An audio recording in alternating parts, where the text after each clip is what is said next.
Hello everyone, welcome back to Buried Files. Tonight we bring you a harrowing journey into the heart of Appalachian darkness with 8 of the most disturbing true horror stories ever documented from these ancient mountains. These accounts are not drawn from folklore or mountain legends, but from the lived testimonies of individuals whose encounters with the unknown forever changed their understanding of what lurks in the hollows and ridges of Appalachia. Each story takes us deep into isolated mountain communities and shadowed valleys, revealing spine-chilling encounters that span unsolved mysteries, occult practices, violent histories, and the primal terror that only nature's most remote places can unleash. The details have been meticulously preserved and verified through multiple sources, ensuring that the authenticity of these stories remains uncompromised, while some names and locations have been changed to protect the privacy of those who lived through these nightmares. From the vanishing hikers of Black Rock Trail to the dark secrets hidden within snake-handling congregations, tonight we explore the disturbing truth that some mysteries are never meant to be solved. If you have not yet joined our growing community of truth seekers, subscribe to Buried Files and activate the notification bell, so you never miss a single investigation when the buried past resurfaces. Be sure to leave a comment below and tell us about your own encounters with the unexplained or which story disturbed you the most. I never thought I would be sharing this story, but after 2 years of sleepless nights and unanswered questions, I figure maybe putting it out there might help someone else. I was 29, working as a park ranger in the Daniel Boone National Forest in eastern Kentucky. The kind of job where you spend your days maintaining trails, educating visitors about leave no trace principles, and occasionally helping lost tourists find their way back to civilization. It was peaceful work in one of the most beautiful wilderness areas in Appalachia, where ancient mountains stretch endlessly into misty horizons and thick forests hide secrets that go back centuries. Madison was my name then, and I had been working the backcountry patrol for 3 years when everything changed that October. The Daniel Boone National Forest covers over 700,000 acres of rugged terrain, but I knew the remote sections better than most. I had hiked every major trail system, camped in the deepest hollows, and prided myself on being able to navigate the wilderness even when GPS failed in the thick canopy. My job required me to check on the more isolated camping areas where serious backpackers went to escape civilization completely. Black Rock Trail was one of those places where you might not see another human being for days. The call came in on a Tuesday morning in late October. 3 college friends from the University of Kentucky had been reported missing by their families after failing to return from a planned 5-day backpacking trip on Black Rock Trail. Emma, Ava, and Sophia were all experienced hikers in their early 20s, members of their university outdoor club who had been planning this trip for months. Their families provided me with detailed itineraries the girls had left behind, showing they planned to hike 12 miles into the wilderness to a remote camping area near Chimney Rock Overlook. I had met these 3 young women briefly at the trailhead office 3 days earlier when they picked up their backcountry permits. They were well prepared, carrying proper gear, and seemed knowledgeable about wilderness safety. Emma, the apparent leader of the group, had asked intelligent questions about water sources and weather patterns. Ava had studied the topographical maps carefully, marking their planned route with precision. Sophia had been quiet but attentive, checking and rechecking her equipment list.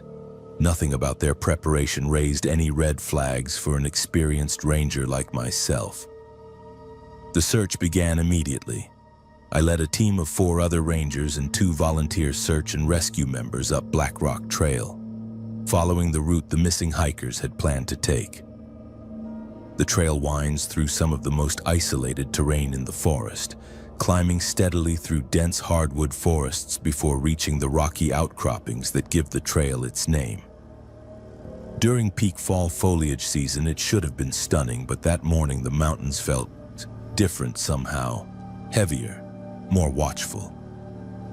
We reached their planned campsite area after 6 hours of hiking. What we found there defied every protocol I had learned in my ranger training. The campsite was completely undisturbed, as if the three women had simply vanished into thin air. Their tent was still standing, properly staked and organized. Their backpacks hung neatly from bear cables exactly as they should. Sleeping bags were rolled and stored correctly.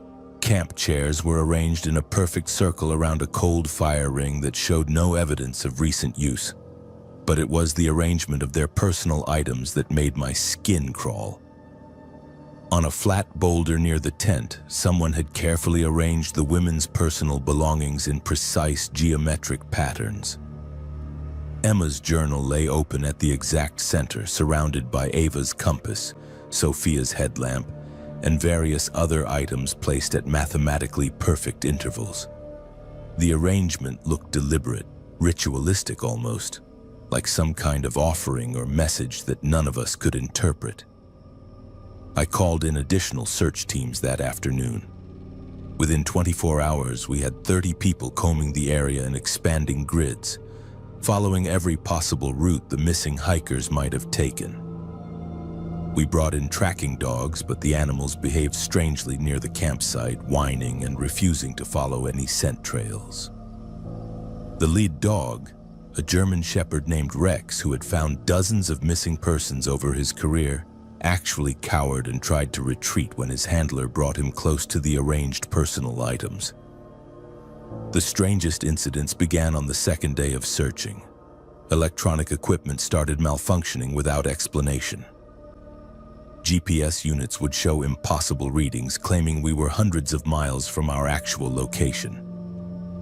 Compasses spun wildly, pointing in different directions every few seconds. Two-way radios produced only static when we tried to communicate between search teams. Even analog equipment failed us. Traditional magnetic compasses that had worked perfectly for years suddenly became unreliable in a roughly 2-mile radius around the campsite. That evening, while establishing a base camp for the search operation, I discovered something that changed everything. Hidden inside Emma's journal, I found loose pages that had been carefully torn out and folded. The handwriting was Emma's, but the tone was completely different from her earlier entries about hiking routes and weather conditions. These pages described being followed by what she called tall shadows between the trees that seemed to move independently of any light source. The entries, dated just 2 days before their disappearance, became increasingly frantic. Emma wrote about hearing footsteps that perfectly matched their hiking pace, always staying just outside visual range. She described the sensation of being constantly watched by unseen observers who seemed to communicate through subtle changes in wind patterns and bird calls. Most disturbing was her final entry, written apparently on their last night at the campsite. She described waking at 3:17 a.m. to the sound of children singing hymns in what she called dead languages that somehow felt familiar. Ava's compass, part of the arranged items on the boulder, had been modified in a way none of us could explain. Someone had carefully scratched symbols into the metal housing, symbols that looked like a mixture of Cherokee petroglyphs and something much older. The compass needle had been bent into a perfect spiral shape that should have made it completely useless, yet it still moved as if responding to some magnetic force none of our instruments could detect. On the third day of searching, I made contact with Tyler, an elderly Cherokee man who lived in a cabin about 8 miles from the search area. Tyler had been born and raised in these mountains, and his family had lived here for generations before the land became a national forest.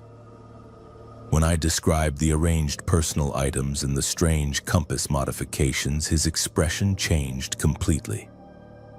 He told me about something he called the Watchers, entities his grandfather had warned him about as a child. According to Tyler, the Watchers were guardians of certain sacred places in the mountains, places where the boundary between the physical and spiritual worlds became thin. They took people during the new moon, not to harm them, but to recruit them for some purpose his grandfather had never fully explained. The arranged personal items were apparently messages, communications in a symbolic language that predated written Cherokee by thousands of years. The modified compass was meant to point not toward magnetic north, but toward what Tyler called the true direction. I should have dismissed Tyler's stories as folklore, but too many details matched what we had observed. The timing aligned perfectly with the new moon. The geometric arrangements of personal items followed patterns Tyler recognized from his grandfather's teachings. Most unsettling was Tyler's warning that search teams should not remain in the area after sunset during the new moon phase, because the watchers would consider us potential candidates for the same fate as the missing hikers. We continued searching for 6 more days, expanding our search radius to cover nearly 50 square miles of wilderness. We found no trace of Emma, Ava, or Sophia. No footprints beyond their campsite. No torn clothing or dropped equipment. No signs of struggle or animal predation. 3 experienced hikers had simply vanished as completely as if they had never existed, leaving behind only their perfectly arranged campsite and that spiraled compass pointing toward some destination none of us could comprehend. The official report classified their disappearance as lost in wilderness due to unknown circumstances. The families received death certificates after the standard 7-year waiting period. The campsite was quietly closed to public access, officially due to trail maintenance issues that never seemed to get resolved. But I knew the truth was far more complex and disturbing than any official explanation could capture. After completing my own research into historical records, I discovered that similar disappearances had been documented in the Black Rock Trail area dating back to the early 1800s. Settlers, surveyors, hunters, and hikers had vanished under nearly identical circumstances roughly every 7 to 10 years. Always during the new moon. Always leaving behind mysteriously arranged personal belongings. Always without any trace of what had happened to them. The psychological toll of the search eventually forced me to transfer to a different national forest in Colorado. But even now, years later, I still wake up at 3:17 a.m. sometimes, convinced I can hear children singing hymns in languages that died out centuries ago. I never returned to Black Rock Trail, and I never will. Some mysteries are not meant to be solved by people like me. Some places in these ancient mountains hold secrets that are far older and more powerful than our modern understanding of reality can accommodate. Emma, Ava, and Sophia are still out there somewhere, in whatever dimension or existence the Watchers inhabit. I hope they found peace in whatever purpose they now serve, and I hope that sharing this story might prevent other hikers from experiencing the same fate on trails where the shadows move independently of any earthly light source. It had been a peaceful hunting season for me back then. I was living alone in a cabin near Devil's Backbone Ridge in eastern Tennessee, spending my days tracking deer and my evenings by the fire with a good book. My name was Jonathan, and at 28 I considered myself an experienced outdoorsman who had been hunting these mountains since I was old enough to hold a rifle. The ridge got its name from the jagged rock formations that ran along its spine like the vertebrae of some massive prehistoric beast. And local folklore claimed it was haunted by things that were older than human memory. I had planned a week-long solo hunting trip in late November, deep into the wilderness where most hunters never ventured. The area was accessible only by a narrow trail that wound through dense forest for nearly 8 miles before reaching the remote valley where I intended to set up camp. This particular section of the mountains had a reputation among locals for being unlucky, but I had always dismissed such talk as superstition designed to keep competition away from the best hunting grounds. My campsite was situated in a small clearing surrounded by towering oak and hickory trees, with Devil's Backbone Ridge looming above me like a natural fortress. The ridge itself was a granite outcropping that rose nearly 500 feet above the valley floor, its jagged peaks visible against the sky during daylight hours. At night, those same peaks became dark silhouettes that seemed to shift and move in ways that played tricks on the eyes. I had camped in similar locations dozens of times before, but something about this place felt different from the moment I arrived. The first night passed without incident, though I noticed that the usual sounds of the forest seemed muted somehow. No owls hooting, no rustling of small animals in the underbrush, none of the typical nocturnal activity that characterizes healthy woodland ecosystems. The silence was so complete that it felt oppressive, as if every living creature in the area had fled or gone into hiding. I attributed this to the approaching winter weather and settled into my sleeping bag without giving it much additional thought. The second night was when the screaming started. Around 2:30 a.m., I was awakened by the most inhuman sound I had ever heard. It echoed through the valley like the cry of some massive predator, but unlike any animal I could identify. The sound was deep and guttural, yet had an almost musical quality that seemed to resonate in my chest cavity. My first thought was that it might be a wildcat or even a bear, but the pitch and volume were far beyond anything those animals could produce. I grabbed my flashlight and rifle, scanning the tree line around my campsite for any sign of movement. The screaming continued intermittently for nearly an hour, seeming to come from different directions each time, as if whatever was making the sound was circling my position at a distance. Between the screams, I could hear what sounded like enormous footsteps crashing through the forest, breaking branches and crushing undergrowth with a weight that suggested something far larger than any known mountain animal. When morning came, I decided to investigate the source of the disturbance. Following the sounds from the previous night, I hiked about half a mile from my campsite toward the base of Devil's Backbone Ridge. What I found there defied every rational explanation I could conceive. Massive claw marks had been gouged into the bark of several mature oak trees, marks that started nearly 12 feet above the ground and extended down to chest height.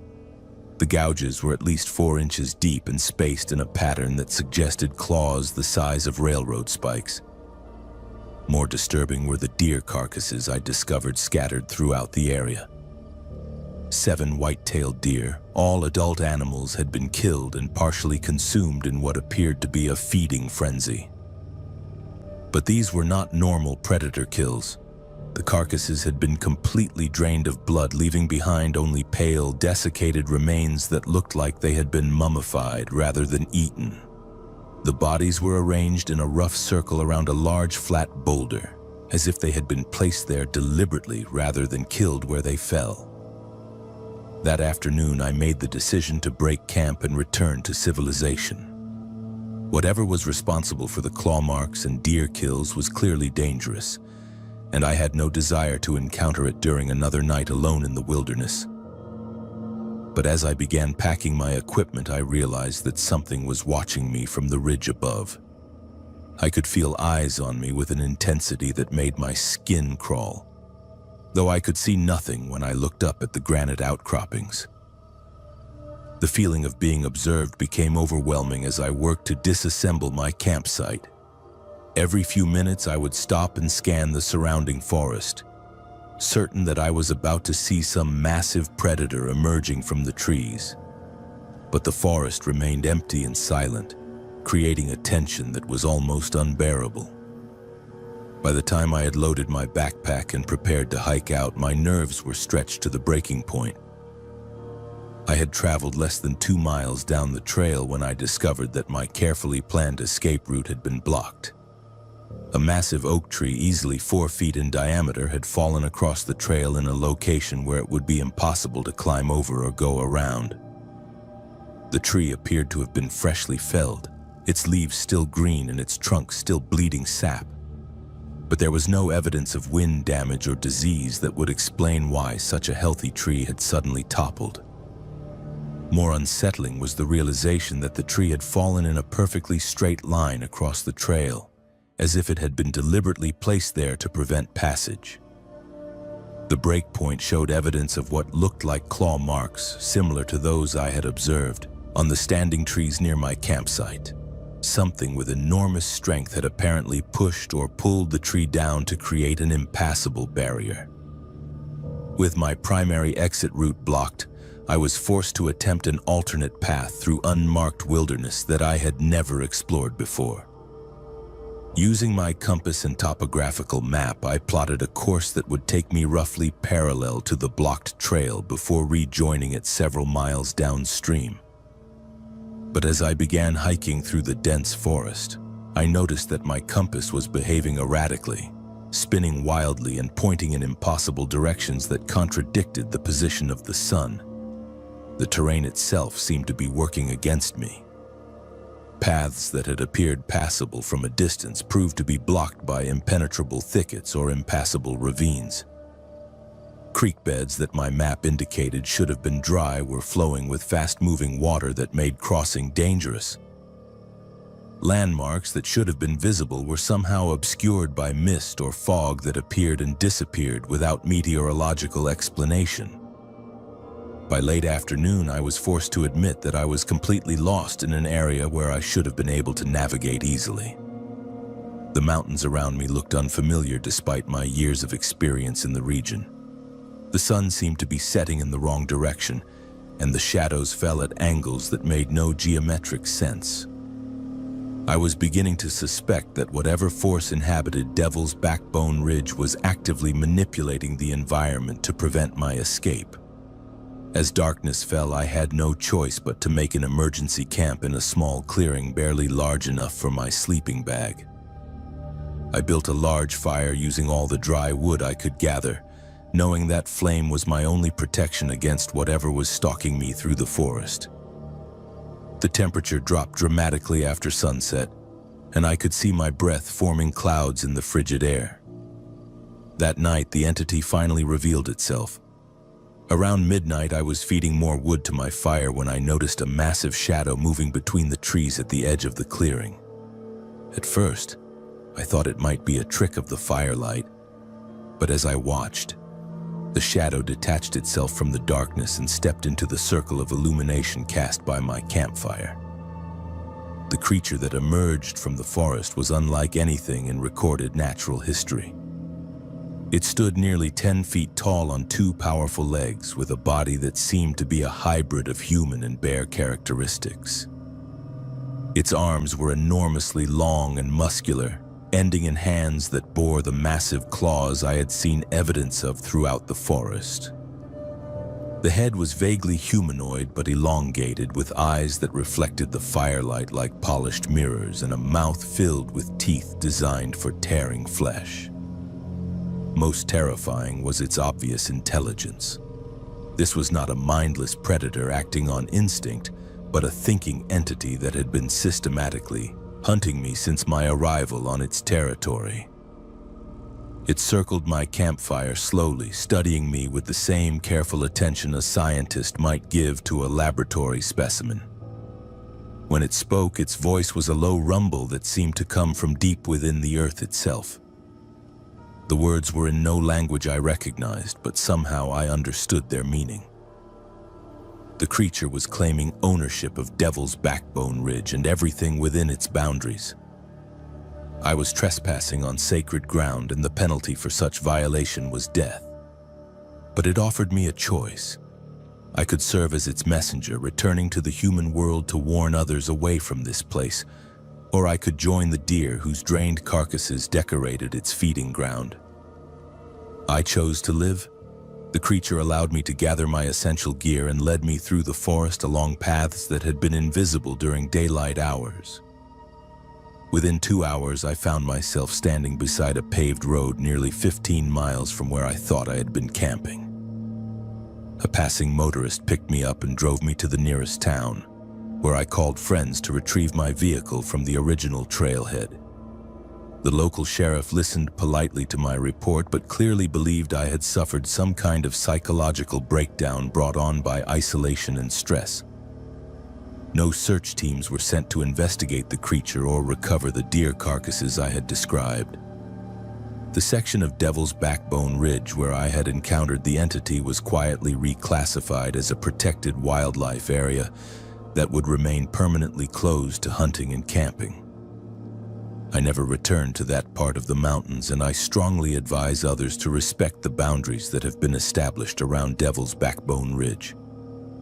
Some places in these ancient mountains are home to forces that predate human civilization, entities that have their own laws and their own methods of enforcement. The creature that hunts those ridges is not evil in any human sense, but it is absolutely territorial and utterly without mercy for those who violate the sanctity of its domain. The nightmares stopped eventually, but I still wake up sometimes in the middle of the night, certain that I can hear that inhuman screaming echoing through valleys hundreds of miles away. And I know that somewhere in the mountains of eastern Tennessee, something ancient and powerful continues to guard its territory against intruders who lack the wisdom to recognize the signs that mark truly dangerous ground. The night everything changed was a Friday in October 1987. I was 24, working as a county clerk in Harlan County, Kentucky, when I stumbled across documents that revealed a massacre had been covered up for decades. My name was Emma then, and I had taken the job at the courthouse because it seemed like stable work in a region where good jobs were scarce. Harlan County had a reputation for violence dating back to the Coal Wars of the 1930s, but by the 1980s, most people assumed those dark days were ancient history. I had been working late that Friday evening trying to catch up on filing court records that had been neglected by my predecessor. The basement storage room of the Harlan County Courthouse contained thousands of boxes filled with legal documents dating back to the early 1900s. Most of it was routine paperwork, property deeds, marriage licenses, and civil court cases that held little interest for anyone except historians and genealogists. But buried in a mislabeled box marked Property Records 1955 to 1960, I discovered a sealed manila envelope that would haunt me for the rest of my life. The envelope contained photographs, witness statements, and official reports related to what the documents called the Pine Mountain Incident of September 1954. According to the public records I had access to, the Pine Mountain Incident was a shootout between two rival moonshine families that had resulted in 6 deaths. The official story, reported in newspapers and repeated in local histories, described it as a tragic but typical example of the mountain feuds that had plagued eastern Kentucky for generations. The Whitman family and the Crawford family had been fighting over territory rights for illegal whiskey production, and the conflict had escalated into deadly violence. But the documents in that sealed envelope told a completely different story. The witness statements, signed under oath and notarized by officials whose names I recognized from courthouse records, described the systematic murder of 23 people, including women and children as young as 5 years old. The victims were not just members of the feuding families, but also uninvolved neighbors, a traveling preacher, and 2 federal revenue agents who had been investigating moonshine operations in the area. The photographs were the most disturbing evidence I had ever seen. Black and white images showing bodies arranged in what appeared to be execution-style killings. Entire families gunned down in their homes, including elderly grandparents and infants. The carnage was methodical and brutal, suggesting not a spontaneous shootout, but a carefully planned massacre designed to eliminate all potential witnesses to whatever the real conflict had been about. According to the witness statements, the violence had been orchestrated by neither the Whitman nor Crawford families, but by outside interests connected to organized crime syndicates from Louisville and Cincinnati.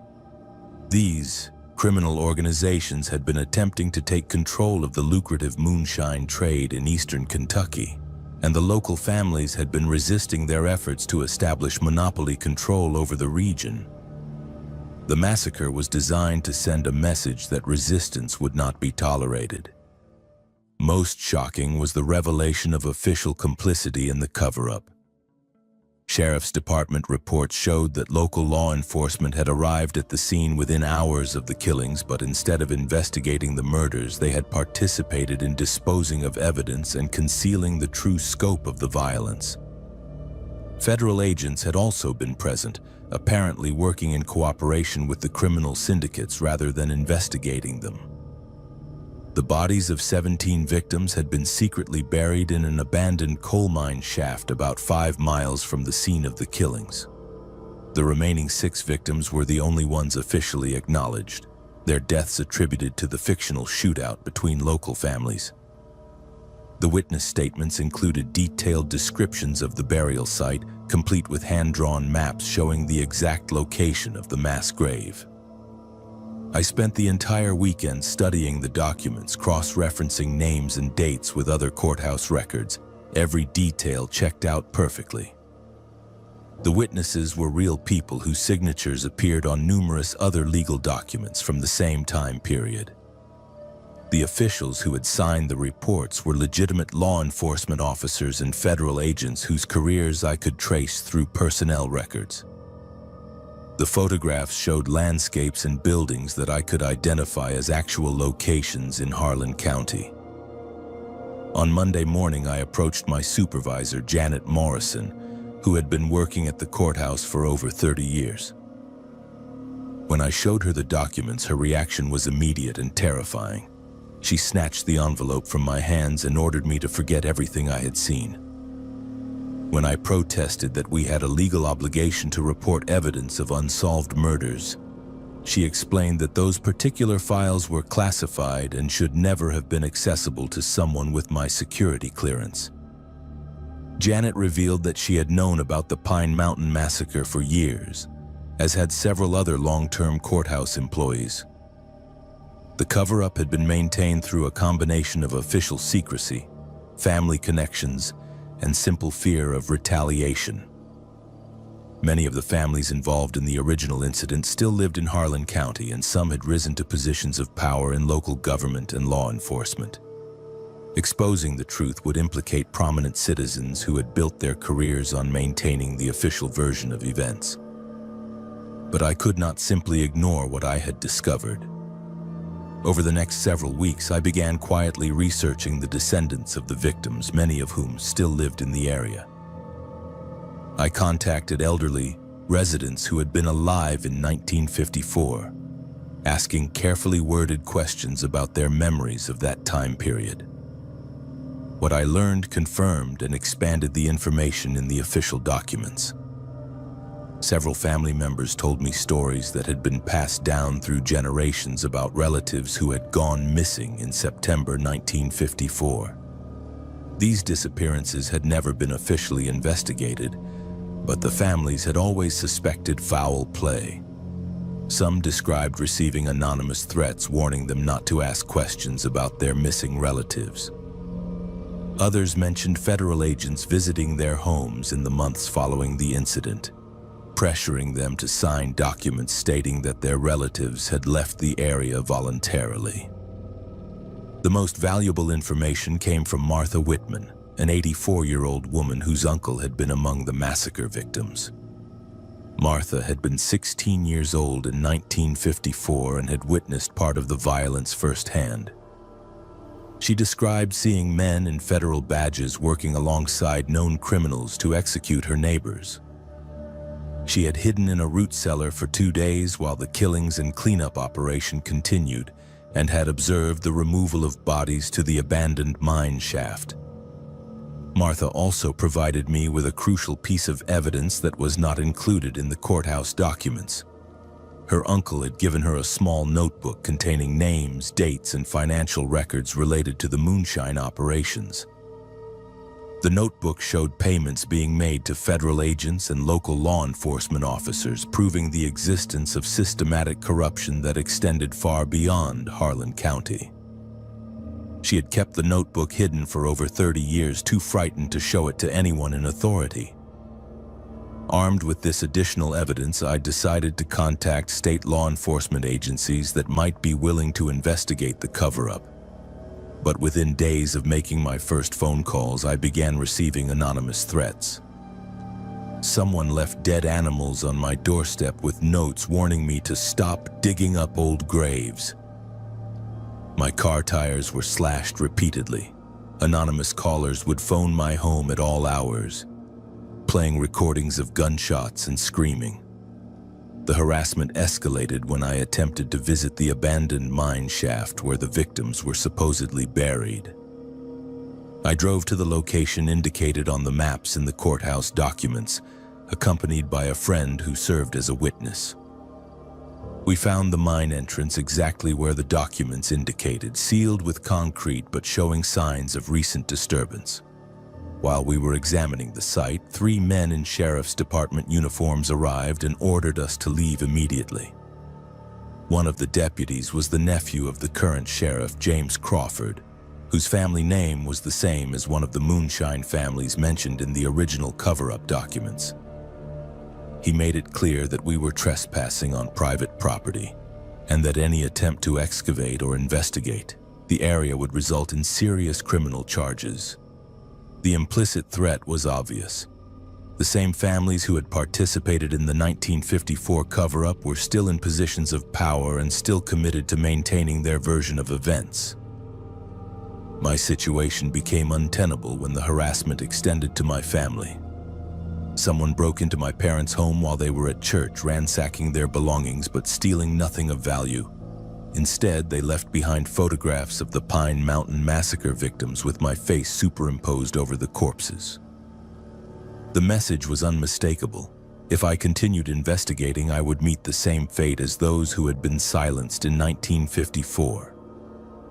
The final straw came when I discovered that my personnel file at the courthouse had been altered to include false allegations of drug use and theft.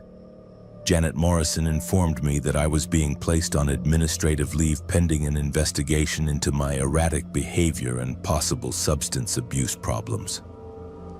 It was clear that my job would be terminated and my reputation destroyed if I did not abandon my investigation immediately. That weekend, I made the difficult decision to leave Harlan County permanently. I photocopied all the documents I had access to and mailed copies to journalists and federal investigators, though I never learned whether any of them pursued the story. I packed my belongings and moved to Ohio, where I found work in a completely different field and tried to rebuild my life far from the mountains where 23 people had been murdered and forgotten. Years later, I learned that the courthouse basement had suffered a flood shortly after my departure, destroying thousands of historical documents, including the entire box where I had discovered the Pine Mountain Massacre files. The abandoned mine shaft had been permanently sealed with additional concrete and declared a hazardous waste site that would remain off-limits indefinitely. Martha Whitman died of natural causes 6 months after our conversation, and her nephew reported that someone had burglarized her home and stolen all her family documents. The official story of the Pine Mountain incident remains unchanged in historical records. 6 people died in a moonshine feud in September 1954, according to newspaper archives and local histories. The 17 additional victims who were secretly buried in that mine shaft will never receive proper burials or official recognition. Their families still live with unanswered questions and unresolved grief, but they understand that some truths are too dangerous to speak aloud in communities where the perpetrators' descendants still hold power. I never returned to Eastern Kentucky, and I never will. Some secrets are maintained through violence that spans generations, and some cover-ups are too deeply entrenched to be exposed by individuals working alone. The mountains of Appalachia hold many such secrets buried in abandoned mine shafts and protected by families who have built their prosperity on the silence of the dead. Most people move to small Appalachian towns for the peace and quiet, maybe to escape city life or find themselves in the simplicity of mountain living. That was all I wanted when I took the teaching job in Millfield Hollow, West Virginia, population 847 according to the faded welcome sign that greeted visitors at the single road leading into town. I was 24, fresh out of college with a degree in elementary education, and desperate enough for work that I accepted the position without even visiting the school first. The pay was terrible, but the cost of living was practically nothing, and I figured a year or two in rural West Virginia would give me the experience I needed to land a better job in a real city. Nicholas was my name then, though the children at Millfield Hollow Elementary School never called me anything but teacher. The school building itself was older than my grandparents, a two-story brick structure that had been educating mountain children since 1923. 26 students total, grades kindergarten through 8th, all crammed into 3 classrooms with me and 2 other teachers. The principal, Mrs. Garrett, was a stern woman in her 60s who had been running the school for over 30 years and made it clear that outsiders like me needed to learn the local ways quickly or find employment elsewhere. My first warning sign should have been the children themselves. Rural mountain kids are usually shy around strangers, but these children exhibited behaviors I had never encountered in any education textbook. They moved in perfect synchronization during transitions, walking in single-file lines without being instructed, sitting down simultaneously without any verbal cues. During morning prayer time, which Mrs. Garrett insisted was a cherished local tradition, the children would recite verses that sounded like standard Christian prayers but contained phrases I could not identify in any Bible I had ever read. The drawings were what truly disturbed me. As part of my art curriculum, I had the children create self-portraits during my second week of teaching. Every single drawing, from the 5-year-old kindergartners to the 14-year-old 8th graders, contained the same symbols worked into the background. Intricate geometric patterns that resembled a mixture of Celtic knots and something much more ancient. When I asked about the symbols, the children would smile politely and explain that they were protection marks their families had taught them to include in all their artwork. Mrs. Garrett was no help when I brought my concerns to her attention. She dismissed my observations as the natural adjustment period all outside teachers experienced when working with traditional mountain families. She explained that Millfield Hollow had been settled by a close-knit religious community in the early 1900s, and that many of the current families were direct descendants of those original settlers. The children were simply reflecting the strong cultural heritage that had been passed down through generations of mountain folk who valued tradition above all else. But the more I researched the history of Millfield Hollow, the more disturbing the truth became. The original settlement had been established in 1919 by a religious group called the Covenant of the Sacred Blood, led by a charismatic preacher named Ezekiel Blackwood. Historical records from the county courthouse showed that the commune had practiced what contemporary accounts described as unorthodox religious rituals that had drawn investigation from both state authorities and mainstream Christian denominations. The group had apparently disbanded sometime in the 1920s after allegations of child abuse and animal sacrifice. But the families had remained in the hollow and continued their isolated lifestyle. The children's behavior became increasingly unsettling as the weeks progressed. During reading time, they would occasionally speak in perfect unison, reciting passages that were not in any of our textbooks. The words sounded like a mixture of Appalachian dialect and Latin phrases, delivered in a rhythmic cadence that felt more like chanting than reading. When I tried to correct them or ask where they had learned these passages, they would look at me with identical expressions of polite confusion, as if they had no memory of speaking at all. The breaking point came during my 6th week of teaching. While cleaning up after art class, I discovered that several of the older students had been carving symbols into their wooden desks. The same geometric patterns from their drawings, but carved deep enough to leave permanent marks in the wood. More disturbing was the fact that the carvings appeared to be intentionally hidden under layers of paper and books, suggesting the children knew their actions would not be approved by outside observers. That evening, I decided to explore the area around the school building to better understand the community I was serving. The school sat at the center of the hollow, surrounded by the small homes where most of my students lived with their families. As darkness fell, I noticed lights beginning to flicker on in the windows of these homes. But the lights seemed to move in coordinated patterns, as if the families were communicating through some kind of visual signal system. Around 11:30 p.m., I watched from my small apartment above the school as families began emerging from their homes. Adults and children alike, all dressed in dark clothing, walking silently toward the abandoned coal mine shaft that sat about half a mile up the mountainside. They carried no flashlights or lanterns, but seemed to navigate the rough terrain with supernatural confidence despite the moonless night. My rational mind told me to stay inside and mind my own business, but something compelled me to follow at a distance. The abandoned mine entrance had been sealed with concrete and warning signs decades earlier, but someone had created a hidden passage through what appeared to be a natural cave opening about 50 yards to the left of the official entrance. The families disappeared into this opening one by one, and I could see the faint glow of candlelight emanating from deep within the mountain. Against every instinct for self-preservation, I crept closer until I could hear what was happening inside the cave. The sound that emerged from the depths was unlike anything I had ever experienced.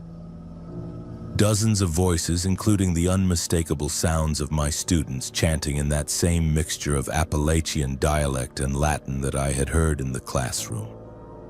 But this was different, more intense, more purposeful. The chanting built to crescendos that seemed to make the very mountain vibrate, followed by periods of absolute silence that felt more ominous than the loudest sounds. Then came the animal sounds, bleating, squealing, and finally silence. The metallic smell of blood began to drift out of the cave entrance, carried by warm air currents that should not have existed in an abandoned mine shaft. My hands were shaking as I realized I was witnessing some kind of ritual sacrifice, and my students were active participants rather than innocent victims. The ceremony continued for what felt like hours. I crouched behind a fallen tree, too terrified to retreat but unable to stop watching. Around 3 a.m., the families began emerging from the cave, moving with the same silent coordination they had displayed earlier. But something had changed. The children, including several of my youngest students, carried themselves differently.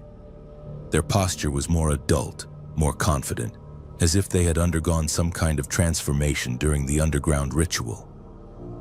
I made it back to my apartment without being discovered, but sleep was impossible. The next morning, I arrived at school early, hoping to find some rational explanation for what I had witnessed. The children behaved exactly as they always had, polite and attentive, showing no signs of fatigue despite their late-night activities. But when I looked closely at their hands during morning activities, I could see faint stains under their fingernails that looked suspiciously like dried blood. Mrs. Garrett arrived at school that morning with a knowing smile that chilled me to the bone. She invited me into her office for what she called a community orientation discussion. Without any preamble, she explained that I had been observed during the previous night's activities, and that the community now needed to decide whether I was suitable for long-term integration into their traditions, or whether I represented a threat that needed to be eliminated. She spoke matter-of-factly about the covenant of the sacred blood, which she revealed had never actually disbanded but had simply become more secretive after unwanted attention from outside authorities. The current families were indeed descendants of the original commune, members, and they continued to practice what she called the old ways that predated Christianity by thousands of years. The rituals I had witnessed were monthly observances designed to maintain spiritual protection for the Hollow and ensure the continued prosperity of their isolated community. The children, Mrs. Garrett explained, were initiated into the covenant practices from birth, learning the sacred symbols and incantations as naturally as they learned to walk and talk. The blood rituals involving animal sacrifice were considered essential for maintaining the spiritual barriers that kept their community hidden from the outside world. She spoke about federal authorities and social services as if they were invading armies that could only be repelled through supernatural means. Most terrifying was her casual revelation that 3 previous teachers had been hired over the past decade, all of whom had discovered the community's secret practices. 2 had been successfully converted and had chosen to remain in Millfield Hollow permanently, abandoning their previous lives to become full members of the Covenant. The 3rd teacher had attempted to contact outside authorities and had suffered what Mrs. Garrett described as an unfortunate accident while hiking alone in the mountains. She gave me 48 hours to decide whether I wanted to undergo the initiation process and become a permanent member of their community, or whether I preferred to leave Millfield Hollow and never speak about what I had witnessed. The implied threat was crystal clear. Those were my only 2 options. There would be no 3rd choice involving law enforcement or social services. I spent that night packing my belongings and planning my escape route. But when I went to start my car the next morning, I discovered that someone had vandalized it during the night. All 4 tires had been slashed, the engine compartment had been filled with dead animals arranged in those same geometric patterns the children drew, and a message had been carved into my windshield in what appeared to be the same symbols from the mine ritual. The nearest phone service was 12 miles away, and the single road out of Millfield Hollow wound through isolated mountain terrain where a person could easily disappear without a trace. I realized that the community had effectively trapped me while I made my decision about joining their covenant or facing the same accident that had befallen my predecessor. That night, I made my choice. Rather than wait for Mrs. Garrett's deadline, I abandoned my belongings and fled on foot through the mountain forests, navigating by stars and following creek beds until I reached a state highway where I could flag down help from a passing trucker. I never returned to collect my things or submit a formal resignation. I simply disappeared from Millfield Hollow the same way I had arrived, like a brief interruption in their centuries-old isolation. Years later, I learned that Millfield Hollow Elementary School had closed permanently due to declining enrollment. But I knew the real reason was that the community had decided to eliminate all outside contact entirely. The families still live in that hidden valley, still practicing their blood rituals under the moonless nights, still raising their children to carry on traditions that most of the world believes died out long ago. And somewhere in that abandoned mine shaft, the covenant of the sacred blood continues its ancient work of keeping the outside world at bay through means that most people would never believe possible. I never taught school again after leaving West Virginia. Some experiences change you in ways that make returning to normal life impossible. But I sometimes wonder about those children, now adults themselves, still gathering in that underground chamber to chant in languages that predate recorded history, still carving their protection symbols into everything they touch, still maintaining their supernatural isolation through rituals that would horrify anyone who witnessed them. The old ways persist in places like Millfield Hollow, hidden in mountain communities where the modern world has never truly penetrated, where blood and tradition matter more than law and civilization.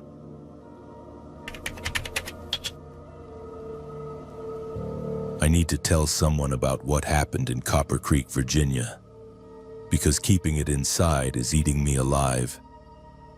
I was 31, working as a social worker in the rural mountain communities where children were disappearing without explanation. My name was Ava, and I had taken the job with the State Department of Social Services because I genuinely believed I could make a difference in the lives of vulnerable mountain families who had been forgotten by the rest of the world. Copper Creek was one of those communities that time seemed to have bypassed entirely.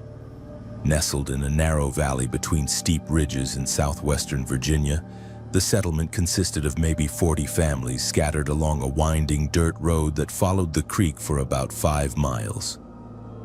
Most of the residents lived in mobile homes or small frame houses that had seen better decades, and the majority survived on disability payments, seasonal work, or whatever they could earn from the underground economy that flourished in areas where legitimate employment was scarce. The first disappearance I investigated was 8-year-old Kevin Morrison, who vanished from his family's trailer on a Tuesday night in March. His grandmother, who had been caring for him while his parents worked night shifts at a poultry processing plant, reported that Kevin had gone to bed normally around 9 o'clock but was gone when she checked on him at midnight. The trailer door was unlocked, Kevin's shoes were missing from beside his bed, and there were no signs of struggle or forced entry. What made Kevin's disappearance particularly disturbing was the behavior described by his grandmother in the weeks leading up to that night. Kevin had become increasingly withdrawn and secretive, spending hours talking to himself in his room and drawing pictures of robed figures standing in circles around children. When his grandmother asked about the drawings, Kevin would only say that the church people had been teaching him about special children who were chosen by God for important work. Within 6 weeks of Kevin's disappearance, 2 more children had vanished under similar circumstances. 9-year-old Olivia Patterson disappeared from her family's cabin while her parents slept in the next room. Her shoes were missing, the door was unlocked, and neighbors reported seeing a small figure walking down the mountain road around 3 in the morning. 12-year-old Tyler Hayes vanished from his bedroom in a house where his grandfather was supposedly keeping watch. Same pattern, no signs of struggle, missing shoes, unlocked door.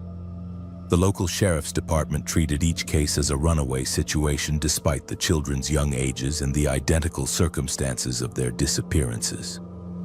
Sheriff Wade Hendricks, a man whose family had lived in the area for 4 generations, insisted that mountain children often wandered off and that they would eventually return on their own or be found by search teams. But no search teams were ever organized, and no serious investigation was conducted into the possibility that the disappearances were connected.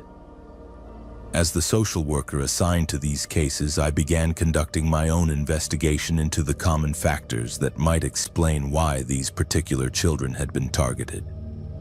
All 3 families were isolated, living at least a mile from their nearest neighbors.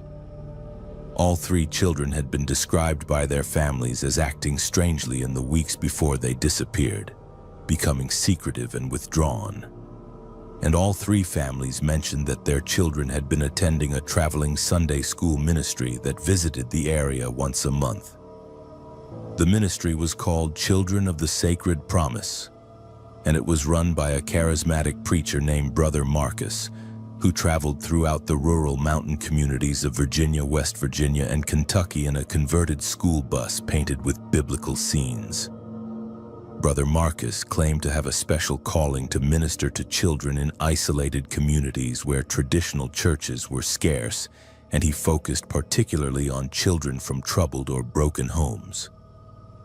I attended one of Brother Marcus's services at a community center in Copper Creek, posing as a potential volunteer interested in helping with his ministry. What I witnessed disturbed me far more than I had expected. Brother Marcus possessed an almost hypnotic ability to capture and hold the attention of children, speaking to them in a soft, melodious voice about being chosen ones who were destined for special service to God. During the service, Brother Marcus separated the children from their parents, leading them into a back room for what he called special instruction, while the adults remained in the main hall for prayer and testimony. I managed to position myself near the door of the back room and overheard portions of Brother Marcus's conversation with the children.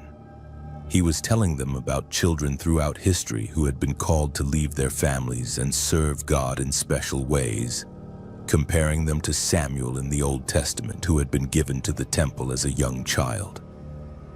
More disturbing was Brother Marcus's emphasis on secrecy. He repeatedly told the children that their special calling must be kept secret from their parents and other adults who might not understand God's plan for them. He taught them coded phrases and hand signals that would identify them to other chosen ones, and instructed them to watch for signs that their time of calling was approaching. After the service, I approached several parents to ask about their children's involvement with Brother Marcus's ministry. Most were enthusiastic about the positive influence they believed he was having on their children.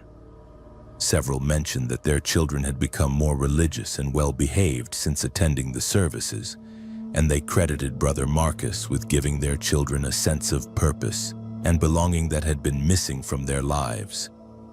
But when I spoke with the children themselves, I detected an undercurrent of fear and confusion that their parents seemed oblivious to. The children who had attended multiple services with Brother Marcus spoke about him with a mixture of reverence and terror, as if he possessed some kind of supernatural authority over them. They used the coded phrases he had taught them when speaking to each other, and they displayed knowledge of biblical stories and concepts that seemed far beyond their educational level. My investigation took a darker turn when I discovered that Brother Marcus had been operating under different names and identities throughout Appalachia for at least 2 decades. Court records from West Virginia showed that a man matching his description had been arrested in 1987 on charges of child endangerment and running an unlicensed boarding school, but he had disappeared before trial. Similar incidents were documented in Kentucky, Tennessee, and North Carolina, always involving a traveling preacher who specialized in ministering to children from isolated mountain families. The pattern was consistent across all these cases. Brother Marcus, or whatever his real name was, would establish a presence in a remote community, gain the trust of local families through his charismatic religious services, identify vulnerable children who could be separated from their support systems, and then systematically prepare these children for removal from their families under the guise of religious calling. When I attempted to share my findings with Sheriff Hendricks, his reaction was immediate and hostile. He accused me of harassing a respected man of God and threatened to have me charged with interfering with a criminal investigation if I continued pursuing what he called wild conspiracy theories. He made it clear that Brother Marcus enjoyed the protection of several influential families in the county, including some who were related to law enforcement officers. My persistence in investigating the disappearances soon brought unwanted attention from sources far more dangerous than the local sheriff. Someone broke into my apartment and searched through my files, taking copies of everything related to Brother Marcus and the missing children. Anonymous phone calls began coming at all hours, featuring children's voices begging me to stop looking for them and promising that they were happy in their new lives. The calls were the most disturbing evidence I had encountered. The voices were definitely those of Kevin, Olivia, and Tyler, speaking in the same coded phrases that Brother Marcus had taught them. But the children sounded different somehow, older and more serious, as if they had been trained to deliver these messages. They spoke about being part of a larger family now, about serving God in ways their birth families could never understand, and about the importance of other chosen children joining them soon. When I tried to trace the source of these calls, I discovered that they were coming from payphones scattered across multiple states, always in rural areas near communities where Brother Marcus had been reported operating. The timing suggested a coordinated effort to monitor my investigation and discourage me from continuing my work. But the involvement of the missing children themselves implied something far more sinister than a simple kidnapping operation. My attempts to contact federal law enforcement agencies were unsuccessful. The FBI office in Richmond listened politely to my concerns, but explained that they could not investigate a traveling ministry without evidence of federal crimes being committed. Child Protective Services in other states had similar responses, noting that they had no jurisdiction over a Virginia case and that the disappearances could not be definitively linked to criminal activity. The breakthrough I had been hoping for came from an unexpected source. Martha Combs, an elderly woman who lived alone in a cabin at the head of Copper Creek Valley, approached me at the post office with information she had been afraid to share with law enforcement. Martha had been watching Brother Marcus's activities for months, and she had observed patterns that confirmed my worst fears about what was happening to the missing children. According to Martha, Brother Marcus was not working alone but was part of a network that included several families in the community who served as recruiters and facilitators for his operation. These families identified potential targets among their neighbors' children and provided Brother Marcus with detailed information about which children would be easiest to manipulate and remove without triggering serious investigation. Martha had witnessed nighttime meetings in abandoned buildings where Brother Marcus met with local collaborators to plan the removal of specific children. She had observed vehicles with out-of-state license plates arriving to transport children away from the area, and she had seen money changing hands between Brother Marcus and his local contacts. Most damning was her account of overhearing conversations about buyers in distant cities who were willing to pay substantial sums for children who met specific criteria. Armed with Martha's testimony and the evidence I had gathered from my own investigation, I made one final attempt to convince Sheriff Hendricks to take action against Brother Marcus and his network. Instead of cooperation, I received a visit from two deputies who informed me that I was being placed under investigation for drug possession and child endangerment based on anonymous tips from concerned citizens. The planted evidence was discovered in my apartment the next day during a search conducted while I was at work. Small quantities of methamphetamine were found hidden in my belongings, along with photographs of local children that had supposedly been taken without their parents' permission. The charges were serious enough to result in immediate suspension from my job and removal from all active cases pending a full investigation. I knew that fighting the false charges would be futile in a system where Brother Marcus enjoyed protection from law enforcement and local government officials. Instead, I gathered copies of all my evidence and fled Virginia, settling in North Carolina, where I attempted to rebuild my life and career under constant fear that Brother Marcus's network might track me down. Years later, I learned that the charges against me had been quietly dropped due to insufficient evidence. But by then, my reputation had been permanently destroyed, and no social services agency would consider hiring me.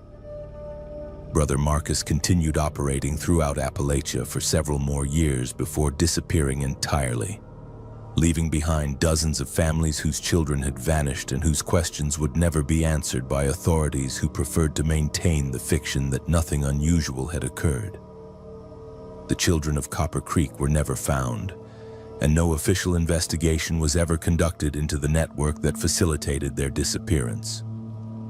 But I know they are still out there somewhere, still speaking in coded phrases, still believing they were chosen for special service to God, still trapped in a system that treats them as commodities rather than human beings deserving protection and love. The call came at 3:17 a.m. on a Sunday in June 2019. I was 26, working as a paramedic in rural North Carolina, when we got the emergency call from the Mountain Glory Holiness Church about a snake bite gone wrong. My name was Brandon, and in my 4 years of emergency medical service, I had responded to dozens of snake handling incidents at various Pentecostal churches throughout the region. Most were straightforward cases of envenomation that required immediate transport to hospitals with anti-venom supplies. But something about this particular call felt different from the moment I heard the dispatcher's voice. The Mountain Glory Holiness Church sat at the end of a winding dirt road about 12 miles outside the small town of Cedar Falls, nestled in a narrow valley between steep ridges covered in dense forest. The church building itself was a simple wooden structure painted white, with a tall steeple that could be seen from miles away during daylight hours. But approaching it at night, with emergency lights flashing through the darkness, the building looked more like something from a Gothic horror movie than a house of worship. My partner Jake and I arrived to find the church parking lot filled with pickup trucks and older cars, unusual for such an early morning hour. Even more strange was the behavior of the congregation members who met us at the door. Instead of the panic and distress I normally observed when someone had been bitten by a venomous snake, these people seemed calm, almost serene, as if the emergency was simply part of their regular worship routine. Pastor Ezekiel Whitman greeted us at the church entrance, a tall, gaunt man in his 60s with piercing gray eyes and hands that showed old scars from multiple snake bites. He explained that one of his parishioners, a young man named Tyler Hayes, had been bitten during their evening service and was experiencing an unusual reaction to the venom. But when Pastor Whitman led us inside to see the patient, what I found defied every principle of toxicology I had learned in my medical training. Tyler was conscious and alert, sitting calmly in a front pew while blood seeped from puncture wounds on his forearm. The bite marks were clearly fresh, probably inflicted within the past hour, and the swelling pattern indicated envenomation from what appeared to be a timber rattlesnake. But Tyler showed none of the symptoms I expected to see. No difficulty breathing, no nausea or vomiting, no signs of the systemic toxicity that should have been killing him by that point. When I examined Tyler more closely, I discovered that he had been bitten multiple times over many months or years. His arms and hands were covered with old bite scars in various stages of healing, some showing the distinctive necrotic tissue damage associated with venomous snake bites. Yet Tyler appeared to be in perfect health, with normal vital signs and no evidence of the organ damage that should have resulted from repeated exposures to snake venom. Pastor Whitman explained that their congregation had been blessed with divine protection from serpent venom, referring to biblical passages about believers who would handle snakes and drink poison without suffering harm. But the medical evidence I was observing suggested something far more complex than simple religious faith. These people seemed to have developed some kind of biological immunity to snake venom through repeated controlled exposure, a process that should have killed most of them long before they achieved any protective effect. While Jake prepared Tyler for transport to the hospital as a precautionary measure, I had the opportunity to observe the church interior more carefully. What I saw disturbed me far more than the snake handling itself. The walls were covered with symbols that appeared to be a mixture of Christian iconography and much older designs that looked vaguely occult. Serpentine patterns wound around crucifixes and biblical verses were written in languages I could not identify. Most unsettling was the basement entrance I discovered behind the altar area. Pastor Whitman quickly moved to block my view when he noticed my attention. But I had seen enough to recognize that the church contained spaces that were not visible to casual observers. The basement door was reinforced with heavy locks and warning signs that seemed excessive for a typical church storage area, and I could detect a faint chemical odor emanating from whatever lay below the main sanctuary. Tyler's hospital evaluation confirmed my suspicions that something unusual was happening at Mountain Glory Holiness Church. Blood tests showed that he had extremely high levels of antibodies to various snake venoms, indicating repeated exposure over an extended period. But more disturbing was the presence of unknown compounds in his bloodstream that the hospital laboratory could not identify. Tyler himself seemed confused when questioned about these substances, claiming no knowledge of taking any medications or supplements that might explain the test results. Over the following weeks, I began conducting discreet research into the Mountain Glory Holiness Church and Pastor Whitman's background. What I discovered painted a picture of a religious community that had evolved far beyond traditional snake-handling practices into something that resembled a sophisticated biochemical experiment disguised as Christian worship. Pastor Whitman had a background in chemistry and pharmacology before entering the ministry, having worked for several years as a laboratory technician at a pharmaceutical company that specialized in developing anti-venoms. His transition to religious leadership had coincided with his acquisition of the Mountain Glory Church building, which had previously housed a veterinary clinic with laboratory facilities in its basement. The congregation members were not random rural believers, but had been carefully selected based on specific criteria that included physical fitness, social isolation, and willingness to submit to the pastor's absolute authority. Many were recent transplants to the area who had been recruited through online forums dedicated to alternative religious practices and extreme spiritual experiences. My investigation took a dangerous turn when I attempted to observe one of the church's regular evening services.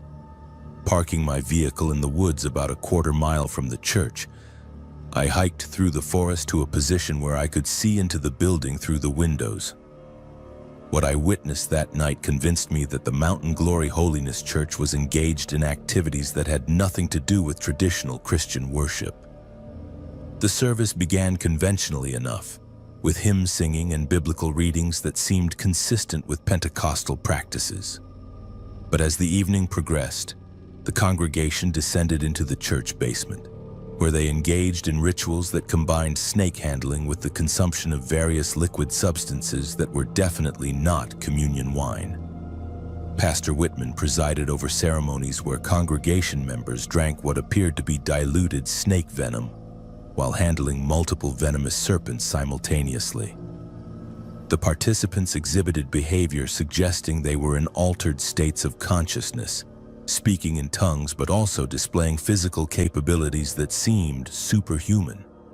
They moved with extraordinary speed and coordination, showed no fear of the dangerous snakes they were handling, and appeared to communicate with each other through subtle gestures and expressions that suggested some form of group telepathy. Most disturbing was the presence of several local officials at these underground ceremonies. I recognized the police chief, the mayor, and 2 county commissioners participating fully in the rituals, handling snakes and consuming the mysterious substances along with the regular congregation members. This explained why the Mountain Glory Church had been able to operate without interference from law enforcement, despite engaging in activities that clearly violated numerous health and safety regulations. The basement laboratory was a sophisticated operation that would have impressed legitimate researchers. Pastor Whitman had been extracting venom from dozens of different snake species and using his pharmaceutical background to create customized formulations that gradually built immunity in his followers, while also producing psychoactive effects that enhanced their religious experiences and strengthened their psychological dependence on the group. But the venom treatments were only part of the operation. Pastor Whitman had also been experimenting with blood rituals that involved the consumption of small quantities of human blood mixed with snake venom, creating a biochemical bond between congregation members that heightened their sense of group identity while making them increasingly dependent on continued participation in the ceremonies. When I attempted to document these activities with photographs taken through the basement windows, I was discovered by church security personnel who had been monitoring the surrounding area for unwanted observers. Instead of calling law enforcement, they brought me directly to Pastor Whitman, who seemed to view my investigation as an opportunity rather than a threat. Pastor Whitman explained that their religious community was engaged in what he called evolutionary Christianity, attempting to use biochemical enhancement to create a new form of human being that would be immune to physical harm and capable of direct spiritual communication with divine forces. The snake venom treatments were designed to build immunity not just to toxins but to all forms of physical and spiritual attack, while the blood rituals created permanent psychological bonds between participants that transcended individual identity. He offered me the choice of joining their community permanently or being silenced in a way that would appear to be an accidental overdose of the drugs that he claimed I had been using to cope with the stress of my paramedic work.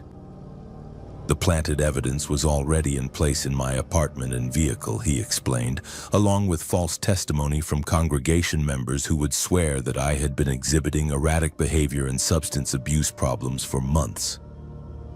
I chose to live, but the price of survival was participation in their initiation ritual.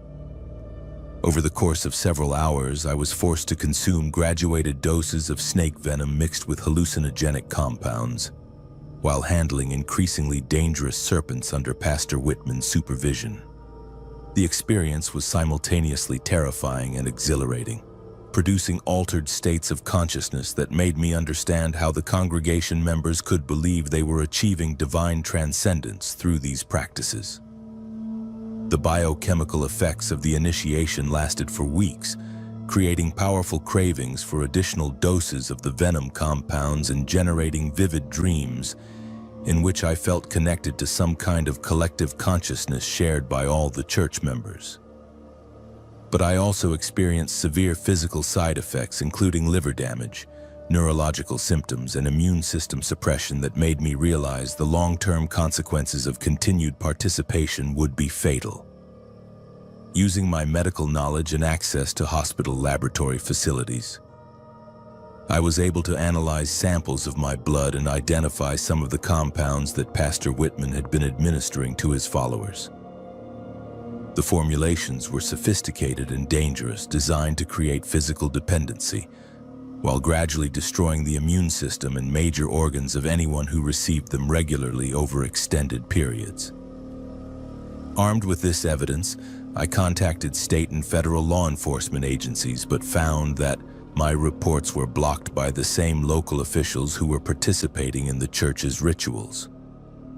Instead of triggering an investigation, my attempts to expose the Mountain Glory Church resulted in my termination from the paramedic service and criminal charges related to the planted drug evidence that Pastor Whitman had threatened to use against me.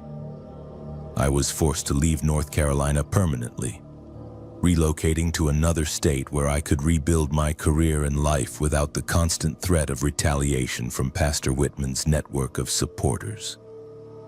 But I learned later that my evidence had eventually reached federal investigators who were able to conduct a raid on the Mountain Glory Church that resulted in multiple arrests and the seizure of the basement laboratory.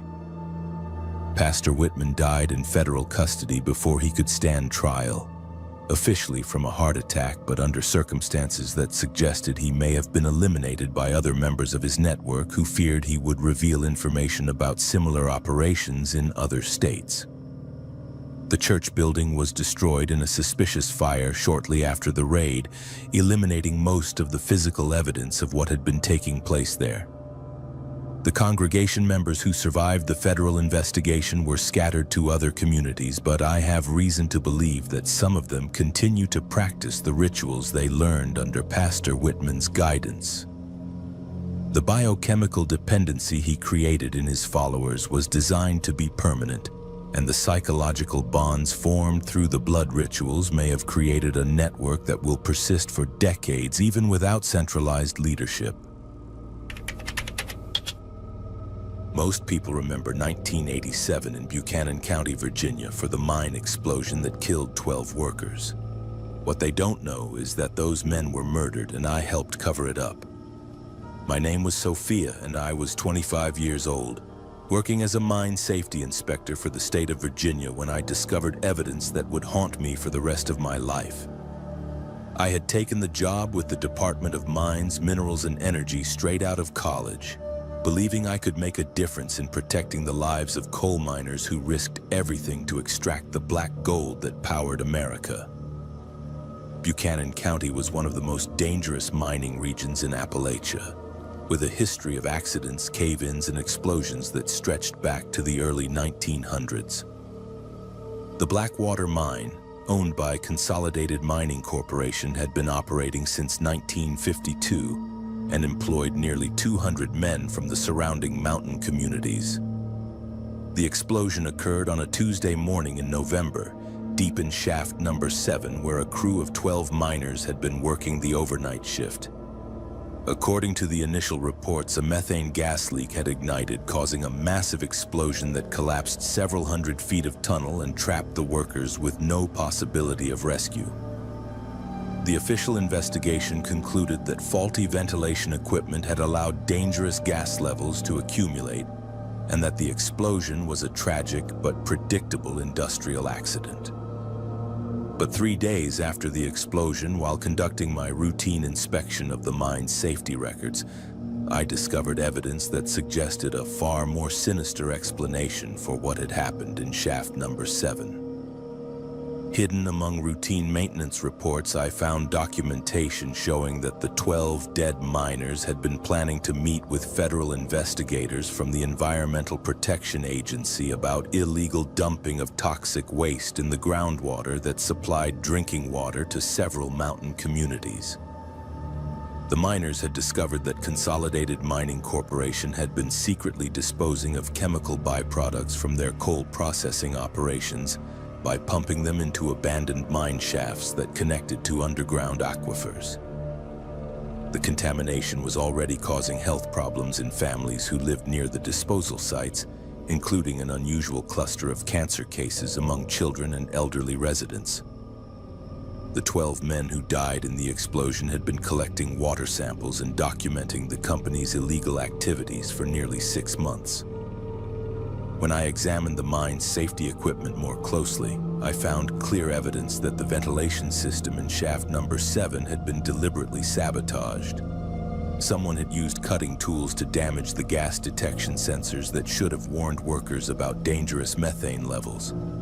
The explosion had not been caused by equipment failure, but by someone who had intentionally created conditions that would result in the deaths of the 12 witnesses who threatened to expose the company's environmental crimes. The physical evidence was overwhelming, but I knew that presenting it to local law enforcement would be futile. Sheriff Raymond Couch was the brother-in-law of Consolidated Mining's regional manager, and half the county commissioners had financial interests in the company's operations. The mayor of the county seat had been elected with campaign contributions from mining industry donors, and the local newspaper depended on advertising revenue from companies that did business with Consolidated Mining. Instead, I decided to contact federal authorities directly, believing that the Environmental Protection Agency and the FBI would have the independence and resources necessary to investigate both the murders and the environmental crimes that had motivated them.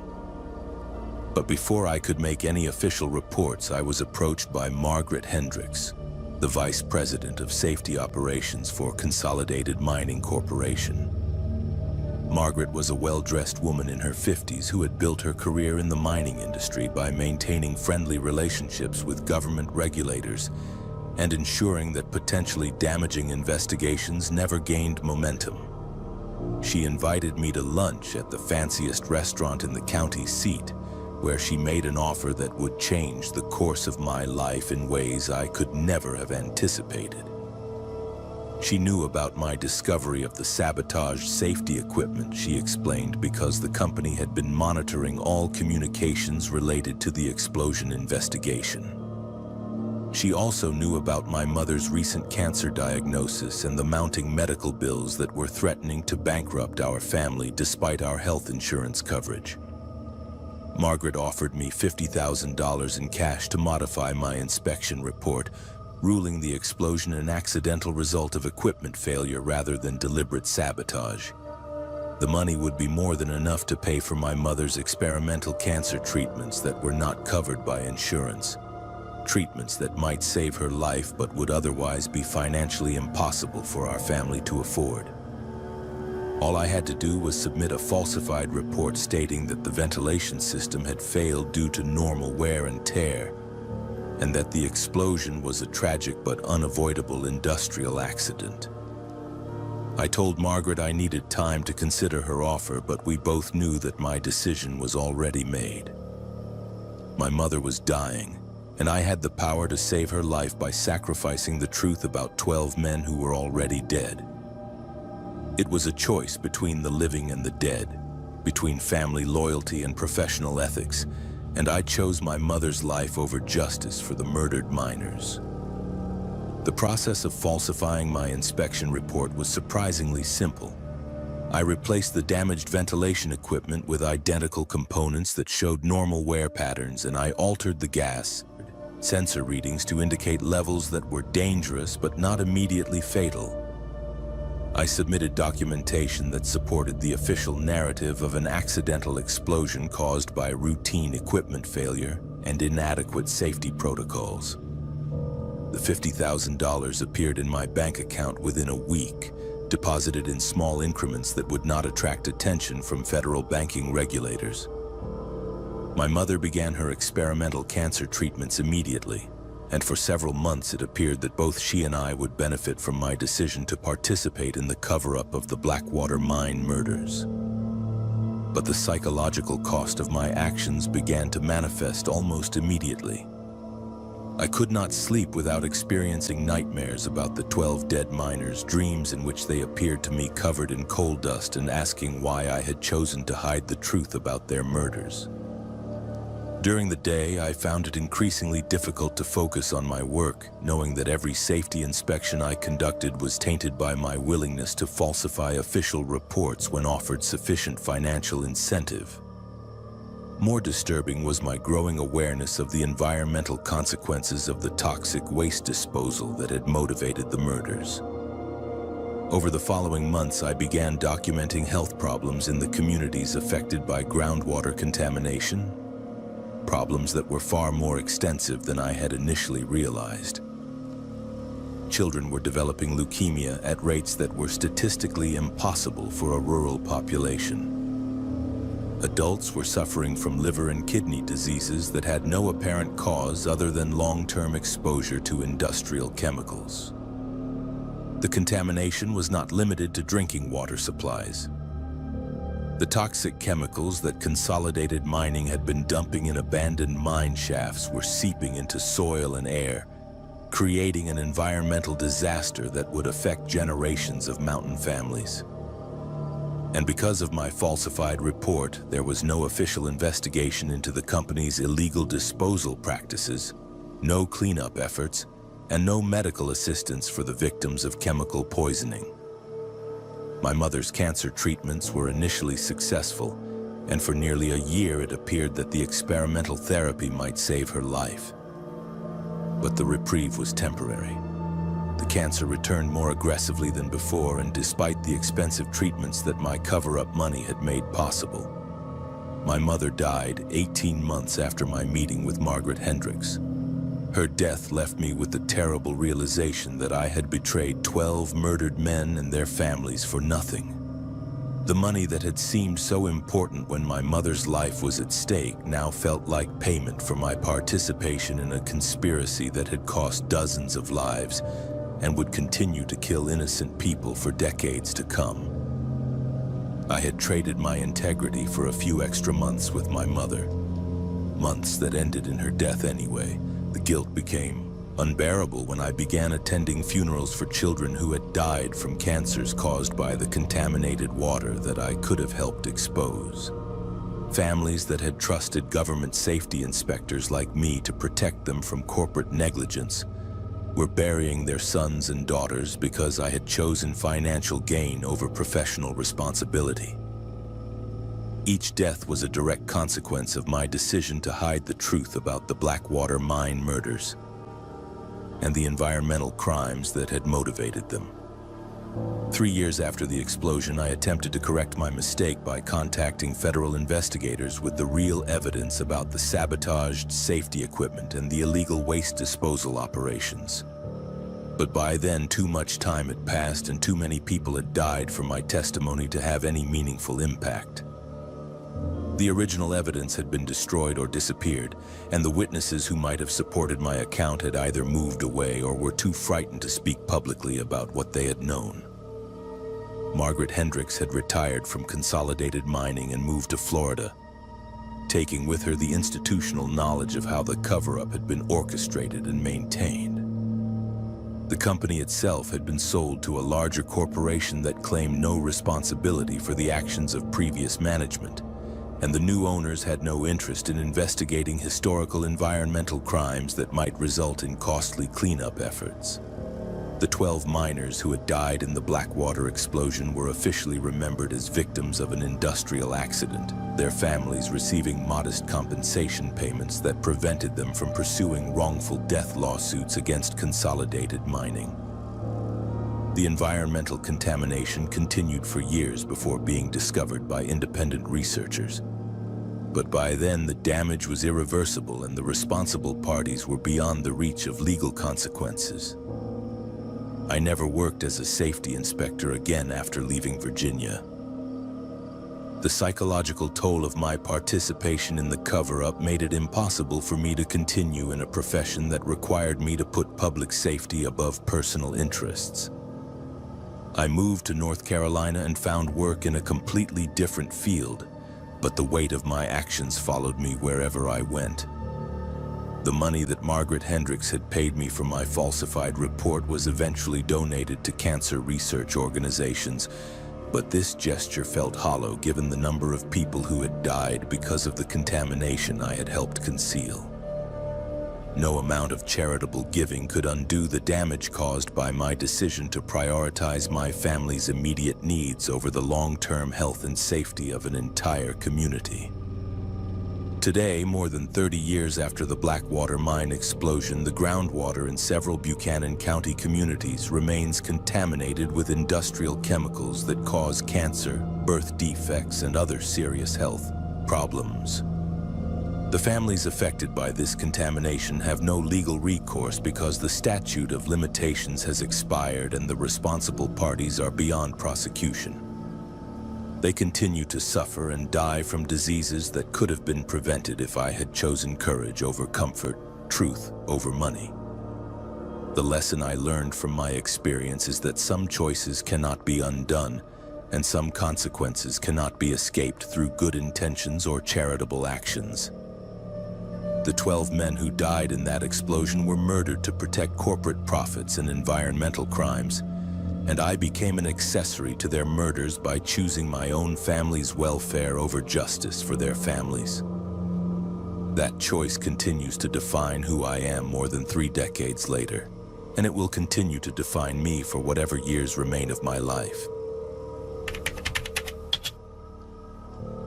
The screaming started at 2:43 a.m. on the 3rd night of our cave expedition.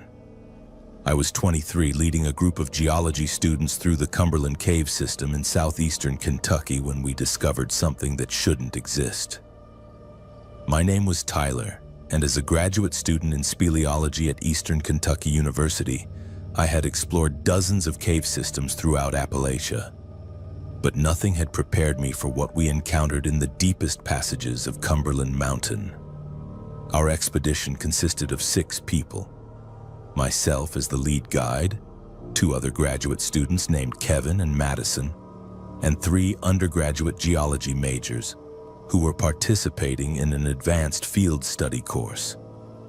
We had obtained proper permits to explore the restricted sections of Cumberland Cave, areas that required specialized equipment and experienced leadership due to the complex 3-dimensional maze of passages that extended for miles beneath the mountain.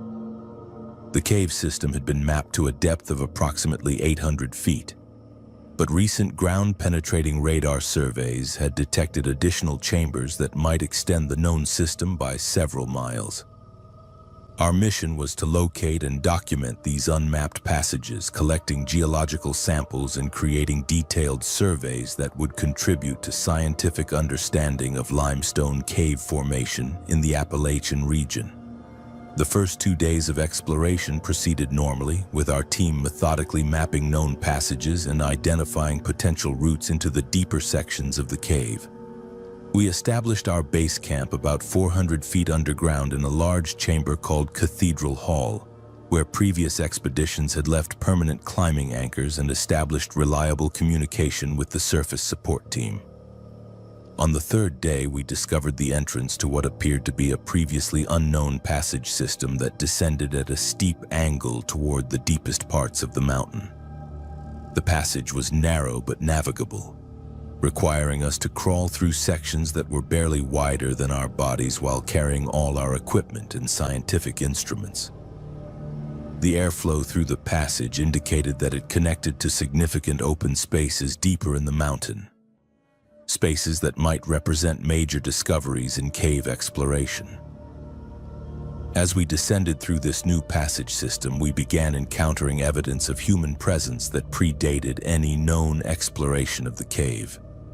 The walls were covered with paintings created using some kind of mineral pigment that had been applied thousands of years ago based on the style and weathering patterns we observed. The paintings depicted human figures engaged in what appeared to be religious ceremonies centered around a massive creature that dominated the underground chambers.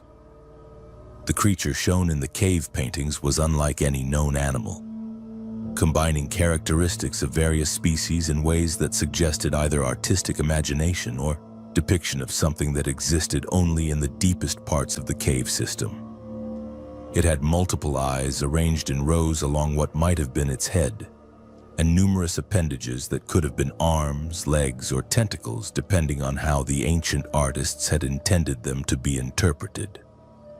More disturbing than the paintings themselves was the discovery of actual human remains in some of the deeper chambers we explored. These were not ancient burials or the remains of prehistoric cave dwellers, but the skeletons of people who had been wearing modern clothing and carrying equipment that indicated they had been cave explorers from various time periods over the past century. Some of the remains were so recent that fabric and leather were still intact, suggesting that people had been dying in these deep chambers on a regular basis for decades. As we continued our exploration, we began encountering a strange bioluminescent fungus that covered the walls and ceiling of the deepest passages.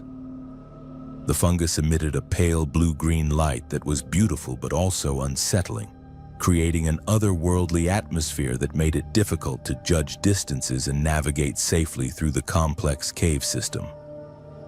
More concerning was the discovery that extended exposure to this fungus produced hallucinogenic effects that began to affect our team's judgment and perception.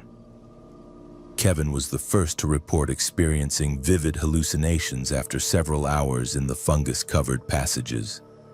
He described seeing movement in his peripheral vision and hearing voices calling his name from unexplored side passages. Madison began complaining of headaches and nausea that intensified the deeper we went into the cave system. The 3 undergraduate students became increasingly anxious and disoriented, with one of them insisting that something was following our group through the darkness. By the end of the 3rd day, all of us were experiencing symptoms that suggested toxic exposure to whatever compounds the bioluminescent fungus was releasing into the cave atmosphere. But we were also making remarkable discoveries that seemed to justify the risks we were taking. The cave system was far more extensive than anyone had realized, with chambers large enough to hold entire buildings and passages that seemed to extend for miles beneath the Cumberland mountain range. That night, while we were sleeping in our underground camp in one of the larger chambers, the screaming began. It was not the sound of any animal I could identify, but something that seemed to come from the very walls of the cave itself. The sound was so loud and so alien that it woke all 6 members of our expedition simultaneously, and we immediately began checking our equipment to determine if some kind of geological event was occurring. The screaming continued intermittently for several hours, always seeming to come from deeper in the cave system, from passages we had not yet explored. Between the screams, we could hear what sounded like massive objects moving through the cave, scraping against stone walls and causing vibrations that we could feel through the cave floor. Whatever was making these sounds was enormous and powerful, capable of moving through spaces that would be impassable for any known cave-dwelling animal. When morning came, Kevin was missing from our camp. His sleeping bag was empty, his personal equipment was still in place, and there were no signs that he had left voluntarily. We conducted an immediate search of all the passages near our camp, but found no trace of him except for a trail of disturbed fungus on the cave walls that seemed to lead deeper into the unexplored sections of the cave system. As we followed this trail searching for Kevin, we began to understand that the cave system was not simply a natural geological formation, but had been modified by some intelligence that lived in its deepest recesses. Passages had been widened in some areas and deliberately blocked in others, creating a maze-like structure that seemed designed to funnel intruders towards specific locations. The bioluminescent fungus had been cultivated and arranged in patterns that served as a kind of lighting system for whatever used these passages regularly. The trail led us to a chamber that was unlike anything we had seen in our previous cave explorations. The space was enormous, easily large enough to hold a football stadium, with a ceiling that disappeared into darkness beyond the range of our lights. The walls were covered with the bioluminescent fungus arranged in complex geometric patterns that seemed to pulse with their own rhythm, creating an effect that was both beautiful and terrifying. In the center of this chamber, we discovered Kevin. He was alive but unconscious, lying on a raised platform that appeared to have been carved from the natural stone floor of the cave. Around him were arranged the remains of other explorers, some recent and some that appeared to have been there for decades. All of the bodies showed signs of having been drained of their bodily fluids, leaving behind mummified remains that looked like they had been preserved through some unknown process. As we approached Kevin to attempt a rescue, the creature that inhabited this chamber finally revealed itself. It emerged from passages in the chamber walls that were too small to have accommodated something of its size, suggesting that it possessed to alter its physical form in ways that defied biological understanding. The creature was massive, easily 15 feet tall when it extended itself to its full height, with a body structure that seemed to shift and change as we watched. The most terrifying aspect of the creature was its obvious intelligence. This was not a mindless predator acting on instinct, but a thinking entity that had been using the cave system as a trap to capture and feed on human explorers for decades or possibly centuries. It had cultivated the hallucinogenic fungus to disorient its prey, modified the cave passages to create an inescapable maze, and used the ancient cave paintings to lure curious researchers into its domain. When the creature spoke, its voice was not heard but felt, resonating through the stone walls of the chamber and vibrating through our bones. It communicated not in any human language, but through direct transmission of concepts and emotions that our minds interpreted as words. The creature explained that it had been feeding on the life force of humans for thousands of years, using the cave system as both its home and its hunting ground. Kevin was not dead, but he was being slowly drained of whatever energy the creature required for its survival. The process was gradual, designed to keep victims alive for extended periods while their life force was extracted. The other remains we had observed were the desiccated husks of previous victims who had been completely consumed over periods that might have lasted weeks or months.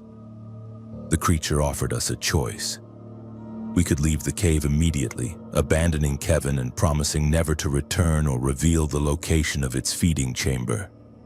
In exchange, it would allow the rest of us to survive and would relocate to a different cave system where it would no longer threaten explorers in the Cumberland Mountain area. The alternative was that we would all become its prisoners, providing the sustained feeding it required to maintain its existence in this deep underground domain.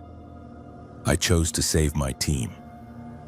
We left Kevin behind and retreated through the cave system as quickly as our equipment and physical condition would allow.